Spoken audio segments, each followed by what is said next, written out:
గత ప్రభుత్వం జగన్ ప్రభుత్వం చేసిన అరాచకాలు, అక్రమాలు, అవినీతి బాగోతాలు, ప్రజాధనాన్ని ఎలా దుర్వినియోగం చేశారని ఒక్కొక్కటిగా వెలుగు చూస్తున్నాయి. అలాంటిది అమరావతి రాజధానిలో ఒక నమ్మలేని నిజం, ఆశ్చర్యకరమైన విషయం, ముక్కున వేలేసుకునే విషయం. మానవత్వం కూడా లేదు జగన్ ప్రభుత్వానికి అని తలపించే విధంగా ఈ భవన నిర్మాణాలకు సంబంధించి ఒక విషయం వెలుగులో చంద్రబాబు నాయుడు ఏ విధంగా ప్రధానమంత్రి మోదీ ఏడుకొండలవాడి పాదాల వద్ద ఢిల్లీని తలపించే రాజధాని నిర్మాణం చేద్దామని ప్రణాళిక సిద్ధం చేశాడో, ఆ ప్రణాళికలో భాగంగా సచివాలయము మొత్తము భారతదేశంలో ఉండే సచివాలయాలు అనేక దేశాలు పర్యటించి ఇక ఇటువంటి నమూనా ఎక్కడా ఉండదు, మన చూసేళ్ళు వేరే వాళ్ళు నిర్మించుకోవాలనే విధంగా దాదాపు సంవత్సర కాలం పైగా ఆర్కిటెక్ట్లతో, ఇంజనీర్లతో, ఐఐటి నిపుణులతో కలిసి నమూనాని తుది రూపమిచ్చారు. చివరికి దీన్ని కలెక్టర్ల కాన్ఫరెన్సులు అధికారులతో చర్చించారు. అలాగే ఎమ్మెల్యేలు, ఎమ్మెల్సీలు, ప్రజాప్రతినిధులు వాళ్ళతో కూడా చర్చించి అందరూ ఇచ్చిన సలహాలు, సూచనలు అవి దాంట్లో మిళితం చేసి 5 భవనాలకు సచివాలయం అంటే ఎలా ఉండాలి అనే విధంగా నమూనా డిజైన్ రూపొందించారు. ముఖ్యమంత్రి కార్యాలయం ఉండే భవనం 50 అంతస్తులు. ఎవరైనా ముఖ్యమంత్రిని కలవడానికి పారిశ్రామికవేత్తలు విదేశాల నుంచి వస్తే ఈ 50 అంతస్తుల భవనంపై ఒక హెలిప్యాడ్ ఉంటుంది. అలాగే ముఖ్యమంత్రి ఎక్కడికైనా కార్యకలాపాలకు వెళ్లాలంటే ఈ పై అంతస్తులో ఉండే హెలిప్యాడ్ నుంచి వెళ్లే విధంగా అటువంటి ఏర్పాటు చేశారు. ఈ 50 అంతస్తుల భవనంతో పాటు మరొక 4 బ్లాకులు, ఆ పరిపాలనా బ్లాకులు ఒక్కొక్క దాంట్లో 40 అంతస్తులు. భారతదేశంలో ఎక్కడా లేని విధంగా మంత్రి సచివాలయము, ఆ మంత్రిత్వ శాఖకు సంబంధించిన అందరూ డైరెక్టర్లు, కమిషనర్లు, జాయింట్ డైరెక్టర్లు అంటే శాఖాధిపతుల కార్యాలయాలన్నీ కూడా ఒకే ఫ్లోర్లో ఉండటం. కొన్ని సందర్భాల్లో పెద్ద శాఖలకి 3 ఫ్లోర్లు కూడా అవసరం అవుతాయి. అంటే పరిపాలనా సౌలభ్యం కోసం జిల్లా కలెక్టర్లు పంపించే ప్రతిపాదనలు శాఖాధిపతులకు వస్తాయి, ముందు డైరెక్టర్లు, కమిషనర్ల దగ్గరకు వస్తాయి. అక్కడి నుంచి మళ్ళీ సచివాలయానికి వెళ్ళాలి. ఇంకోటి ఏంటంటే ఈ శాఖాధిపతులు, డైరెక్టర్లు, కమిషనర్లు సచివాలయానికి వెళ్ళి మంత్రుల దగ్గర సమావేశమైన, అక్కడుండే కార్యదర్శులు, సీనియర్ ఐఏఎస్లతో సమావేశం అంటే గంటల తరబడి వేచి ఉండటం వల్ల పాలన స్తంభించిపోతాం. ఆ డైరెక్టర్, కమిషనర్ తో పాటు అడిషనల్ డైరెక్టరు, జాయింట్ డైరెక్టరు, ఈ సిబ్బంది అందరూ కూడా కార్యాలయాల్లో అందుబాటులో లేని కారణం వల్ల పరిపాలన నిదానంగా సాగుతుంది. ఈ డైరెక్టర్లు, కమిషనర్లు ప్రజలకు అందుబాటులో ఉండరు. ప్రజాప్రతినిధులు ఎవరైనా ఎమ్మెల్యేలు, ఎమ్మెల్సీలు కలవాలన్నా వాళ్ళు అందుబాటులో ఉండరు. అందువల్ల సమయం వృధా కాకుండా, ఒకవేళ కార్యదర్శి బిజీగా ఉంటే అదే ఫ్లోర్లో ఉంటారు కనుక ఆయన ఖాళీ అయినప్పుడు వెంటనే వచ్చి హాజరవటం, ఈ లోపల వాళ్ళ పనులు వాళ్ళు చూసుకోవటం. ఇక్కడ ఈ శాఖాధిపతుల కార్యాలయాలు కూడా కమిషనర్లు, డైరెక్టర్లు రకరకాల క్యాపిటల్స్, హైదరాబాద్లో కూడా ఒక మూల ఒక కార్యాలయం, మరొక మూల ఇంకో కార్యాలయం, ఈ కార్యాలయాల చుట్టూ వెతుక్కోవటం, తిరగటం ప్రజలకు, ప్రజాప్రతినిధులు కూడా చాలా ఇబ్బందికరమైన పరిస్థితి. అలా కాకుండా పరిపాలనా సౌలభ్యం కోసం నభూతో నభవిష్యత్ అనే విధంగా ఒకే చోట ఒక శాసనసభ్యుడు వచ్చాడు, తన నియోజకవర్గ అభివృద్ధి కార్యక్రమాలు అక్కడే శాఖాధిపతి ఉంటాడు, అక్కడే సెక్రటరీ, అక్కడ సెక్రటరీ అయిపోయిన తర్వాత మంత్రి. ఆ విధంగా పని పూర్తి చేసుకోవడానికి ప్రజాప్రతినిధులకు, ప్రజలకు కూడా చాలా సౌలభ్యంగా ఉంటుంది. ఇక జగనన్న అంటేనే పగ, ప్రతీకారం, కక్ష సాధింపు. ఒక్క అవకాశం అని ఇచ్చి వచ్చి గద్దెనెక్కాడు. అది కూడా అప్పుడు తెలుగుదేశం పార్టీ, బీజేపీ, జనసేన 2014లో వలె 2019లో కూడా పోటీ చేసి ఉంటే జగనన్న ముఖ్యమంత్రి అయ్యే అవకాశం వచ్చేది కాదు. మితిమీరిన విశ్వాసంతో తెలుగుదేశం పార్టీ విడిపోయి బీజేపీతో దూరమై పవర్ స్టార్ పవన్ కళ్యాణ్ యొక్క శక్తి వంచనలను అంచనా వేయటంలో వైఫల్యమై 2019లో జగన్ గద్దెనెక్కాడు. కానీ ఈ 3 పార్టీలు కలిసి ఉన్నంత కాలం వేరే రాజకీయ పార్టీ అధికారంలోకి రావటం ఆంధ్రప్రదేశ్లో కల్లా. 2024లో అధికారంలోకి వచ్చారు. 2029లో కూడా మళ్ళీ 3 పార్టీలు కలిసి పోటీ చేస్తే జగనన్న రాడు, కాంగ్రెస్ పార్టీ రాదు, ఇంకే పార్టీ రాదు. భూమి ఆకాశాలు ఉన్నంత వరకు ఈ 3 పార్టీలు కలిసి పనిచేస్తే ఈ 3 పార్టీలు అధికారాన్ని చెలాయిస్తాయి ఆంధ్రప్రదేశ్ రాష్ట్రం. ఈ జగనన్న ఆయన కక్ష ఎలా ఉంటుందంటే, ఆయన ప్రారంభంలోనే ప్రజావేదిక కూల్చివేతల ముఖ్యమంత్రిగా పేరు పొందాడు. రివర్స్ టెండరింగ్ అని చెప్పి రివర్స్ పరిపాలన ప్రవేశపెట్టాడు. రాష్ట్రాన్ని 30 ఏళ్ళు వెనక్కి తీసుకువెళ్లిన ముఖ్యమంత్రి జగన్. ఈ ఎక్కడైతే ఈ నిర్మాణాలు, ఈ 5 బ్లాకుల నిర్మాణం, సచివాలయం బ్లాకులు, అట్లాగే హైకోర్టు చక్కగా వివిధ రాష్ట్రాల హైకోర్టులను అధ్యయనం చేసి, సుప్రీంకోర్టు నమూనాను అధ్యయనం చేసి, న్యాయమూర్తులకు, న్యాయవాదులకు, కక్షిదారులకు కూడా సౌలభ్యం ఉండే విధంగా అక్కడ హైకోర్టు భవనాన్ని రచించడం జరిగింది, డిజైన్ చేయడం జరిగింది. ఇప్పుడు అక్కడ పరిస్థితి ఏంటంటే, గత 5 సంవత్సరాలుగా ఆ భవన నిర్మాణాల దగ్గరికి వెళ్ళినవాడు లేడు. అక్కడ పునాదులకు తీసిన గోతుల్లో నీళ్లు చేరి, ఇప్పుడు సిఆర్డిఏ అధికారుల అంచనా ప్రకారం ఆ భవనాల చుట్టూ ఉన్న నీళ్లు తోడి ఆ భవనం లోపల, పునాదుల్లో ఉన్న భవనం లోపలికి వెళ్ళాలంటే నీళ్లు తోడటానికే ₹1,00,00,000 ఖర్చు కావాల్సి వస్తుందని అంచనా వేస్తున్నారు. ఈ 5 బ్లాకులను ఆ రోజు డిజైన్ చేసేటప్పుడు అంతర్జాతీయ, జాతీయ ఆర్కిటెక్ట్లతో పాటు ఐఐటి మద్రాసులోనే నిపుణులు, ప్రొఫెసర్లు కూడా వాళ్ళు సహకారం అందించారు. ఇప్పుడు అక్కడ నీళ్లు ఉన్నాయి, నీళ్లలో మునిగే ఉన్నాయి ఈ పునాదులు. మరి 5 సంవత్సరాలు నీటిలో ఉన్న పునాదులు ఏ మేరకు పనికొస్తాయి? 50 అంతస్తులు 40 అంతస్తులు కడితే దానికి ఉండే భద్రత ఏంటి, సేఫ్టీ ఏంటి, మన్నికేంటి అనే అంశాలను ఈరోజు అధ్యయనం చేయటానికి చంద్రబాబు నాయుడు మళ్ళీ ఏ టీం అయితే ఆ రోజు ఐఐటి చెన్నై నుంచి వచ్చారో వాళ్ళని మళ్ళీ పిలిపించారు. ఈ పునాదులకు పక్కన భవన నిర్మాణ సామగ్రి ఉంది. ఐరన్ రాడ్లు ఉన్నాయి, తుప్పు పట్టిపోయినాయి. ఇప్పుడు ఆ తుప్పు పట్టిపోయిన రాడ్లు, ఆ భవన నిర్మాణ సామగ్రిని వాడటం వల్ల భవనానికి భద్రత, మన్నిక వంటి ఏదైనా సమస్యలు వస్తాయా అని అధ్యయనం చేయబోతా ఉన్నారు. జగనన్న నిర్వాహకం, ప్రజాధనం, బుగ్గిపాలు, నీళ్లపాలు అనే దానికి ఇది ప్రత్యక్ష నిదర్శనం. ఇప్పుడు ఐఐటి నుంచి వచ్చే నిపుణులు, దాంట్లో రకరకాల నిపుణులు ఉన్నారు. ఈ ఇనుము తుప్పు గురించి అధ్యయనం చేయడానికి కరోజన్ ఎక్స్పర్ట్ అంటారు ప్రొఫెసర్ పిళ్ళై. అట్లాగే సివిల్ విభాగం అధిపతి, స్ట్రక్చర్స్ సివిల్, దానికి సంబంధించి మెహర్ ప్రసాద్ ప్రొఫెసర్. ఇక కాంక్రీట్ విషయం, మరి 5 ఏళ్ల పాటు ఎండకు ఎండినై, వానకు తడిచినై, మరి కాంక్రీట్ ఇప్పటి వరకు వాడిన కాంక్రీటు ఏ రకంగా ఏమైనా నష్టం కలిగిందా అనేది అంచనా వేయటానికి మను సంతానం అనే ప్రొఫెసర్ గారు ఈ నిపుణులను ఆగస్టు 2న వాళ్లను అమరావతికి రప్పిస్తున్నారు. అయితే ఈ లోపల నీళ్లు తోడేయవలసిన బాధ్యత సిఆర్డీ అధికారులకు ఉంది. మరి ఒకవేళ ఈ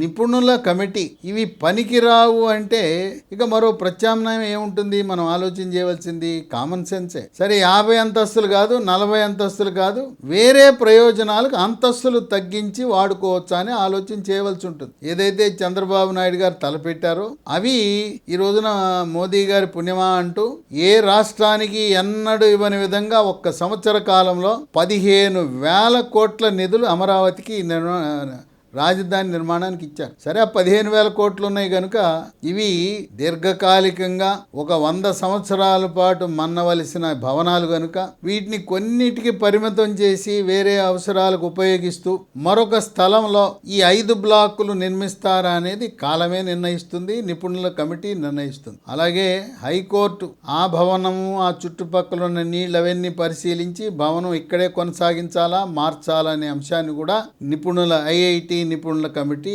తేల్చనుంది. ఇక ఇప్పటికే 60 నుంచి 70% పూర్తయిన అఖిల భారత సేవలను అందిస్తున్న ఐఏఎస్, ఐపీఎస్ అధికారుల క్వార్టర్లు, ఎమ్మెల్యే, ఎమ్మెల్సీ క్వార్టర్లు, మంత్రుల క్వార్టర్లు, గెజిటెడ్ అధికారులు, ఇతర అధికారులు, ఇతర సచివాలయ సిబ్బందికి నిర్మాణంలో ఉన్న క్వార్టర్, వాటికి రూపురేఖలు వచ్చినాయి. అక్కడ నీటి సమస్య లేదు, కానీ ఈ భవనాలన్నీ ఎండకెండిపోయినాయి, వర్షానికి తడిచిపోయినాయి. వీటిని 60 నుంచి 70% పూర్తయిన భవనాలను ఐఐటి హైదరాబాద్ వారికి అధ్యయనం చేయాలని వాళ్ళకు బాధ్యత అప్పచెప్పారు. అయితే ఇప్పుడున్న ప్రస్తుత సమాచారం ప్రకారం ఈ నిర్మాణము 60-70% పూర్తయిన భవనాలు, పైగా వాటిల్లో ఈ విధంగా 40 అంతస్తులు 50 అంతస్తులు లేవు గనుక వాటిని మే 25కు పూర్తి చేసి గృహప్రవేశాలు చెయ్యొచ్చు అనే అభిప్రాయము వెలుబుచ్చుతున్నారు సిఆర్డీఏ అధికారులు. ఈ విధంగా జగన్మోహన్ రెడ్డి ఆయన కక్ష పగ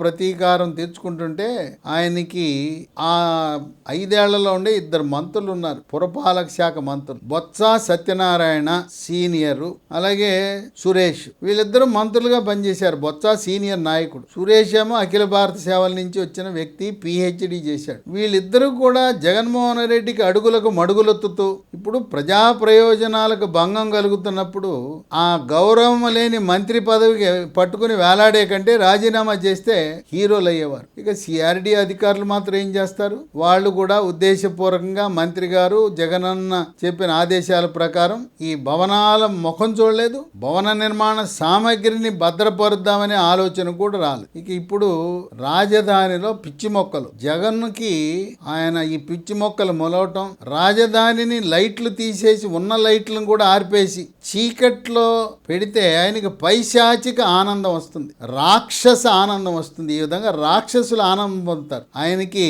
పిచ్చి మొక్కలు మొలవాలి, పనిచేసే లైట్లున్నాయి, ఎల్ఈడి లైట్లు ఉన్నాయి, ఉన్న వాటిని ఆర్పేసి మొత్తం 29 గ్రామాలను అంధకారంలో పెట్టేస్తే ఆయనకి పైశాచిక ఆనందం వచ్చేది. ఇప్పుడు లైట్లు వెలుగుతున్నాయి, రాజధాని కళకళలాడుతా ఉంది. చంద్రబాబు నాయుడు ముఖ్యమంత్రి కాకముందే సిఆర్డీ అధికారులు ప్రధాన రహదారుల పక్కనుండే పిచ్చి మొక్కలన్నీ కొట్టేశారు. ఇప్పుడు మిగిలిన రాజధానిలో ఉన్న మొత్తం ఆ 33,000 ఎకరాలు చక్కగా సుందరంగా అందంగా కనపడాలంటే, ఆ పిచ్చి మొక్కలు కొట్టేయాలంటే 36 కోట్ల రూపాయలు ఖర్చు అవుతుందని ఇంజనీరింగ్ అధికారులు అంచనా వేశారు. టెండర్ కూడా తుది రూపం దాల్చింది. ఈ గుత్తేదారికి ఇవ్వగానే మరో 15 రోజుల్లో పిచ్చి మొక్కలన్నీ తొలగించేస్తారు. అప్పుడు రాజధాని ఈ ఎల్ఈడి కాంతులతో వెలిగిపోతుంది. ఇక్కడ చంద్రబాబు నాయుడు నమ్ముకుని వచ్చారు. VIT university, SRM university, Amrita university, NID national institute of design అనే పెద్ద సంస్థలు. వాళ్ళ భవనాలు ఎంత సుందరంగా నిర్మించారంటే జగన్మోహన్ రెడ్డి పైశాచిక ఆనందం. ఆ భవనాలు కనపడకుండా చుట్టూ పిచ్చి మొక్కలు మొలవాలి, లైట్లు లేకుండా చేయాలి, రోడ్లకు మరమ్మతులు చేయకూడదు.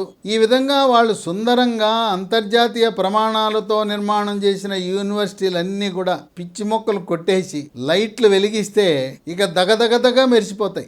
ఇప్పుడు ఈ యూనివర్సిటీలకు మహర్దశ రాబోతా ఉంది. తెలుగు రాష్ట్రాల విద్యార్థులే కాదు, భారతదేశం నుంచి విద్యార్థులే కాదు, ఇతర దేశాల నుంచి కూడా ఈ యూనివర్సిటీల్లో విద్య కోసం క్యూ కడతారు. ఆయన జగన్ పాలన అంటే చీకటి పాలన, రాత్రితో సమానం. చంద్రబాబు నాయుడు అంటే పగలుతో సమానం. అటువంటి చీకటి పాలన నుంచి విముక్తి కలగడానికి ఆంధ్రప్రదేశ్ రాష్ట్ర ప్రజలు ఒక్క ఛాన్స్ అని ముద్దులు పెట్టి చెల్లెలు షర్మిలను, విజయమ్మను జైల్లో ఉండి పాదయాత్ర చేయించి చివరికి చెల్లెల్ని, అమ్మను కూడా, చెల్లెలు భర్త అనిల్ను కూడా పక్క రాష్ట్రమైన తెలంగాణకి తరిమేసిన వికృతమైన స్వభావం కలిగిన జగన్.